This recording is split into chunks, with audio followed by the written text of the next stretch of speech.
Competitive এক্সামের ক্ষেত্রে clock থেকে একটা কোশ্চেন আসবেই আসবে, এবং আসলেই ক্লকের কোশ্চেন অ্যান্সার করো খুব ইজিলি, নাম্বার পাক্কা। এবং একটা ফর্মুলার মাধ্যমে কিন্তু এই ক্লকের সব ধরনের অঙ্ক করা যায়। আমি আজকে ক্লকের কিছু অঙ্ক তোমাদের করে দেখাবো, এবং যে ফর্মুলাটা দেখাবো সেই ফর্মুলা দিয়ে ক্লকের সমস্ত অঙ্ক করা যাবে। শুধু একটু ঠান্ডা মাথায় তোমাকে ভাবতে হবে তুমি কোথায় কোন জিনিসটা অ্যাপ্লাই করবে। তো কি ধরনের কোশ্চেনগুলো করবো আমরা দেখে নাও। কখনো আসে ঘড়ির ঘন্টার কাঁটা এবং মিনিটের কাঁটার মধ্যে অ্যাঙ্গেল বের করতে বলে, মানে থিটার মান বের করতে বলে। কখনো বলতে পারে, এই অঙ্কগুলো বেশি কমন আসে, কখন ঘড়ির কাঁটা মানে ঘন্টার কাঁটা এবং মিনিটের কাঁটা একত্রে থাকবে। দুটো কেস হতে পারে, একটা হতে পারে একসাথে রয়েছে, বেঙ্গলিতে দিলে বলে দেবে একসাথে রয়েছে মানে একত্রে, যেখানে এই অঙ্কটা যে জন্য। তাহলে সেক্ষেত্রে যেটা থাকবে ফিগার যেটা হবে সেই ফিগারটা হচ্ছে এরকম একসাথে এইভাবে থাকবে। আর একটা কী জিনিস হতে পারে, আরেকটা যেটা হতে পারে যে কখন ঘড়ির কাঁটা এবং ঘন্টার কাঁটা এবং মিনিটের কাঁটা বিপরীত মুখে থাকবে, মানে দুটো অপোজিটে থাকবে। তো এই যে অঙ্কগুলো বললাম এই অঙ্কগুলোই সাধারণত আসে, এবং বিভিন্ন রেলওয়ে এক্সাম, ব্যাংকের এক্সাম, WBCS বা PSC যে কোনো এক্সামের ক্ষেত্রে এই অঙ্কগুলোই কিন্তু বারবার আসে। তো এই অঙ্কগুলো কিভাবে করবে, কোন ফর্মুলা অ্যাপ্লাই করবে, চলো দেখে নাও। এখানে যে ফর্মুলাটা করা হয়, যে ফর্মুলাটা দিয়ে এই অঙ্কগুলো করা হয় সেটা হচ্ছে theta equal to mod 30h minus 11/2 m। এখানে থিটা মানে কি, এখানে থিটা হচ্ছে অ্যাঙ্গেল, এইচ মানে কি ঘন্টা। তোমাকে যখন বলবে 3টে থেকে 4টের মধ্যে, তার মানে এখানে 3 ধরে নেব, বা 3টে বেজে 10 মিনিট 4টে বেজে 10 মিনিট, তাহলে 3 মানে হচ্ছে আমরা এইচ মানে আমরা 3 ধরে নেব। দেন 10 মিনিট বলছি মানে এম মানে কি আমাদের অবশ্যই মিনিট। ঠিক আছে, তাহলে আমরা এই ফর্মুলাটাই কিন্তু আমরা অ্যাপ্লাই করব। ফর্মুলাটা দেখে নিয়েছো, চলো এবার আমরা আমাদের প্রথম কোশ্চেনে চলে যাই। প্রথম কোশ্চেন যেখানে দেওয়া ছিল find the angle between the hour hand and the minute hand of a clock when the time is 4:10। That means আমাদের এখানে থিটার ভ্যালু বের করতে হবে। থিটা ইকুয়াল টু মড 30 কি ছিল, এইচ ছিল, এইচের জায়গায় এখানে আমাদের কি বসে যাবে 4 × 4 মাইনাস 11/2, এম এর জায়গায় আমাদের কত বসে যাবে 10, এবং আমরা কি দিয়ে দেবো মড।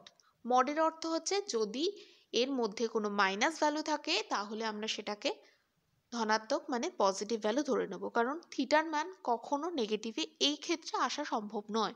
কারণ ঘড়ি সবসময় যেভাবে ঘোরে সেখানে নেগেটিভ অ্যাঙ্গেল কিন্তু আসা সম্ভব নয়। তাহলে এখানে হয়ে যাবে কত 120 মাইনাস 55। আমি এখানে মড তুলে দিতেই পারি কারণ আমি এখানে দেখতেই পাচ্ছি পজিটিভ ভ্যালু আসছে, এবং অ্যান্সার হয়ে যাবে কত 65 ডিগ্রি। নেক্সট কোশ্চেনে চলো যাই। নেক্সট কোশ্চেন দেখো কি আছে, at what time between 3 o'clock and 4 o'clock will the hands of a clock be together. মানে একটু আগে যেটা পিকচারটা দেখালাম একত্রেই থাকবে, এখানেই আওয়ার হ্যান্ড থাকবে, এখানেই মিনিট হ্যান্ড থাকবে, তার মানে তাদের মধ্যে যে কোণ সেটা কত হয়ে যাবে 0 ডিগ্রি। তার মানে আমরা কি লিখতে পারি 0 মড 30h মানে আমি 3 বসিয়ে দিলাম মাইনাস 11/2, এখানে m। তার মানে অবভিয়াসলি আমাদের কি বের করতে হবে, m এর ভ্যালু বের করতে হবে। এখানে 0 হয়ে গেছে, তার মানে এই দিকগুলো ক্যান্সেল। তার মানে আমি এখান থেকে কি লিখতে পারি 90 ইকুয়াল টু 11/2 m। মড আমরা তুলে দিচ্ছি, তার মানে এখান থেকে আমাদের m এর ভ্যালু কত চলে আসছে, এখান থেকে আমাদের m এর ভ্যালু আসছে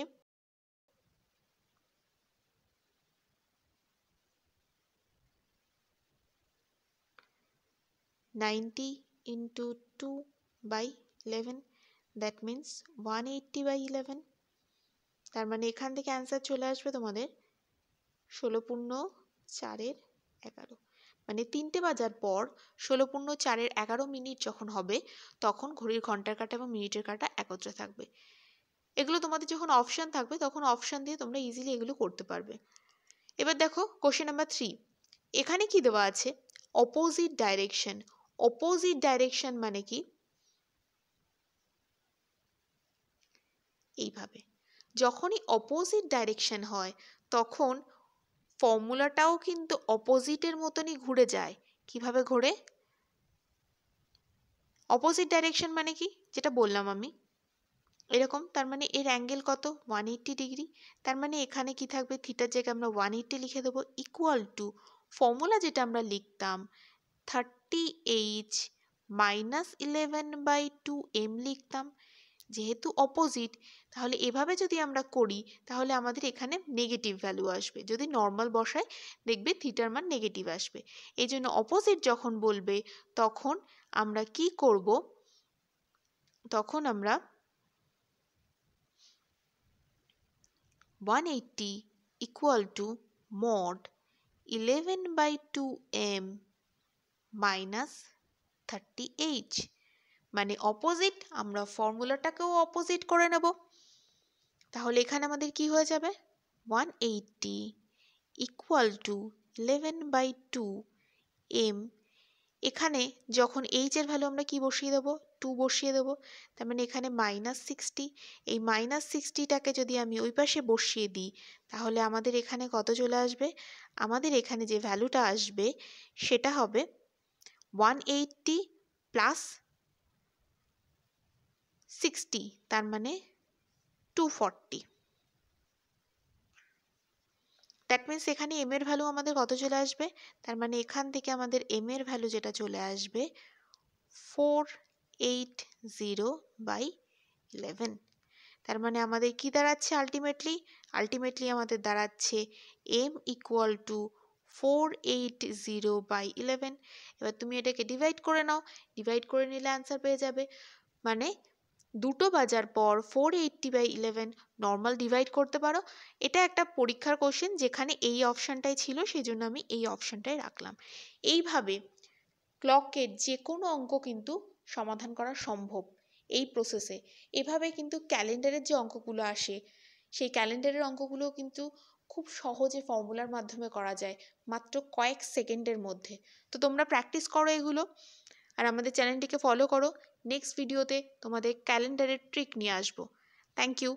আর তোমরা যদি নতুন হয়ে থাকো অবশ্যই চ্যানেলটিকে সাবস্ক্রাইব করে নিও। ভিডিওটা ভালো লাগলে একটা লাইক করে যেও। Thank you so much.